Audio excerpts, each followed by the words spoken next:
Nous avons pris la première semaine pour traiter la prophétie de Brazzaville et nous avons passé 2 semaines à considérer Dieu et les missions, entame le frère Théodore tout de suite après les actions de grâce, ce 22e soir de croisade de prière et de jeûne du ministère.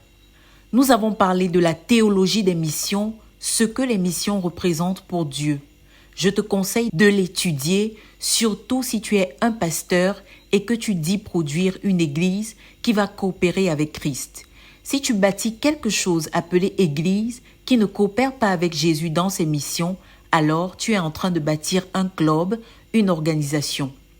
L'église est l'épouse de Christ et la vocation de l'épouse, c'est d'être une aide convenable pour l'époux.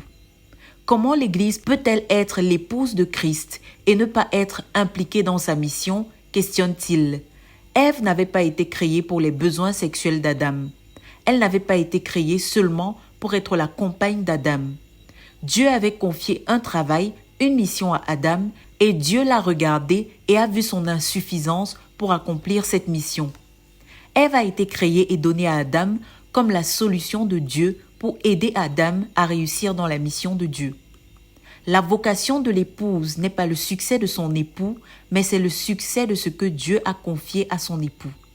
Si nous disons que la vocation de l'épouse c'est aider son mari, ce n'est pas vrai, mais c'est d'aider son mari à réussir dans la mission que Dieu lui a donnée. Combien de filles demandent-elles à leurs prétendants « Quelle est ta mission donnée par Dieu et où est ma place dans cette mission ?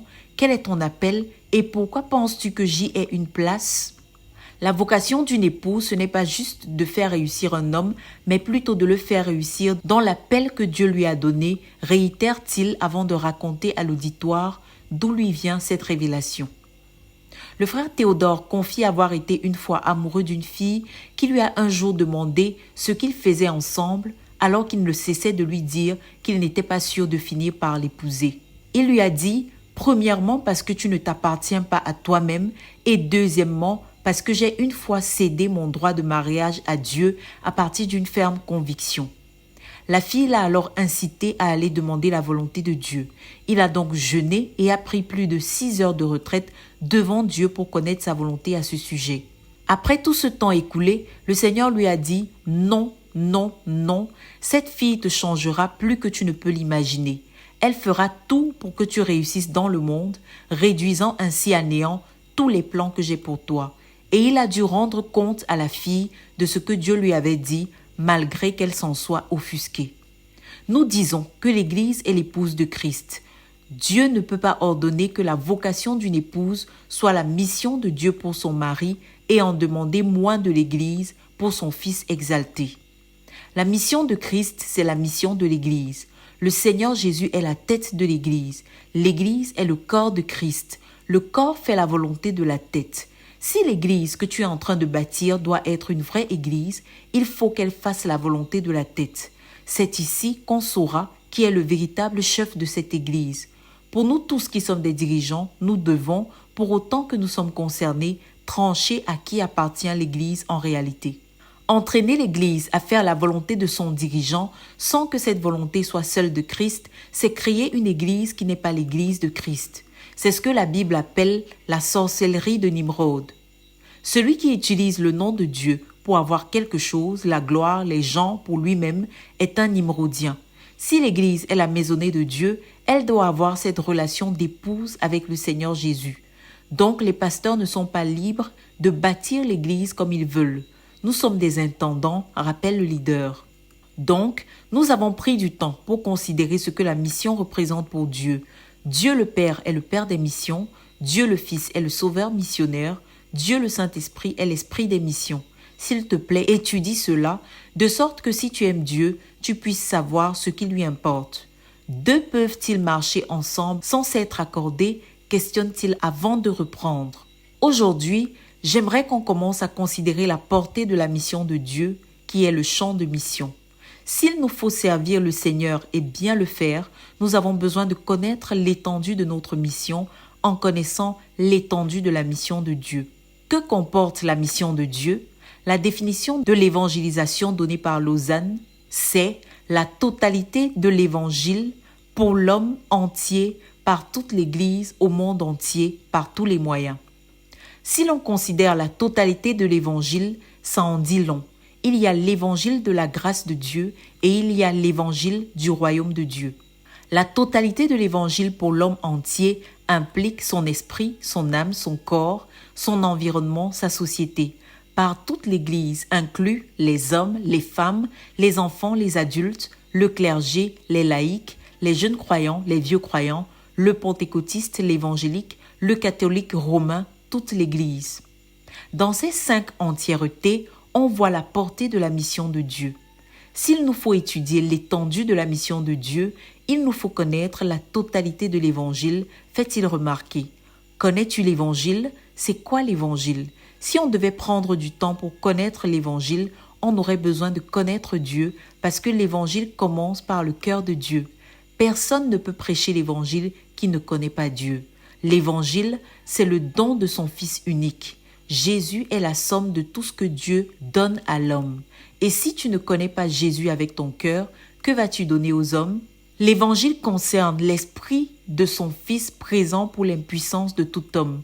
Et si je ne connais pas le Saint-Esprit, on peut transformer les commandements de Dieu en commandements de Moïse sans l'Esprit éternel.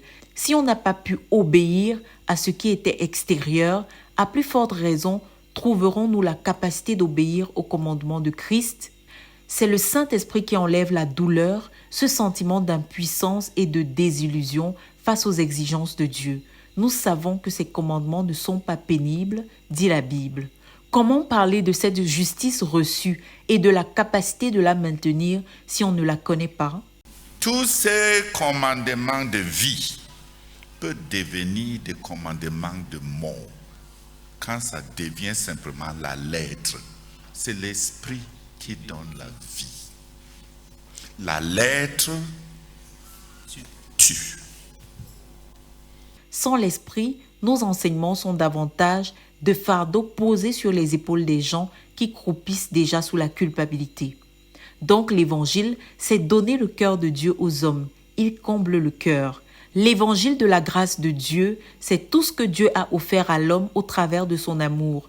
C'est tout ce que la vie, la mort, la résurrection et l'exaltation de Christ ont mis à la portée de l'homme.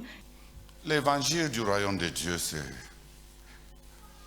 voir à quoi ressemble la vie quand c'est Jésus qui décide.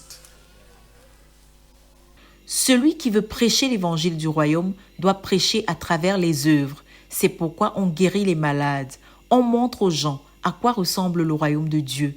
Jésus avait dit aux disciples de Jean, allez lui dire que les aveugles voient, que les morts ressuscitent, que les lépreux sont purifiés et que la bonne nouvelle est prêchée à tout le monde. Car le royaume de Dieu n'est pas en parole, mais c'est une démonstration de puissance, disent les Écritures. Donc le Seigneur nous révèle les aspects de l'étendue des besoins de l'homme, les besoins de son âme, de son corps, de son environnement. Ainsi, on doit mobiliser l'Église, former l'Église pour la mission de Dieu, recruter à partir de l'Église des missionnaires pour atteindre tout le monde et toute créature. On a par exemple besoin des missionnaires pour atteindre une certaine catégorie de personnes. Donc, même les postes missionnaires sont tellement abondants qu'on n'a pas besoin de bousculer pour se faire un nom. Par tous les moyens, renvoie à « avec quoi peux-tu mieux communiquer ?» La littérature, la radio, l'Internet. Comment va-t-on atteindre toutes les langues? Les moyens de communication ont changé et l'on doit attirer les gens par les moyens qui leur sont appropriés. Nous, en tant que communauté qui doit optimiser les capacités de ses membres pour être le plus utile possible à la mission de Dieu, nous ne pouvons pas nous permettre de ne pas planifier notre travail ni limiter l'étendue de notre travail à des espaces géographiques. Prions que le Seigneur ouvre notre esprit en tant que communauté pour que nous comprenions l'étendue de la mission de Dieu, conclut-il avant que les frères répondent en prière.